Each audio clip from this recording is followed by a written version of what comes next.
ఇక్కడ కష్టపడి లోన్ తీసుకొని ఇక్కడ మేము వచ్చామండి. ఈ రోజు కూలగొడుతున్నారు. ఆ లోన్ సగం కూడా మాకు తీరలేదు. పిల్లల ఎడ్యుకేషన్ రన్ అవుతుంది. ఇటువంటి పరిస్థితుల్లోనే ఉన్న పలంగా మీరు వచ్చి ఖాళీ చేసేసేయండి.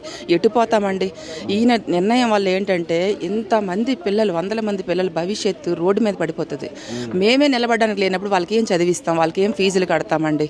వాళ్ళ చదువులు ఆగిపోద్ది, వాళ్ళ భవిష్యత్తు నాశనం అయిపోద్ది. ఈ నిర్ణయం వల్ల ఎవ్వరికీ మంచి జరగదు. దయచేసి మీరు ఇది మార్చుకోండి. గాంధీ గారు చెప్తారండి ప్రజల్ని రోడ్డుకి ఈడ్చేసి నా విగ్రహం కట్టమని? ఎక్కడైనా చెప్తారా? గాంధీ గారు చెప్తారా? అహింస అసలు ఎప్పుడు కోరుకోలేదు. అందరూ మంచిగా ఉండాలనే కదా.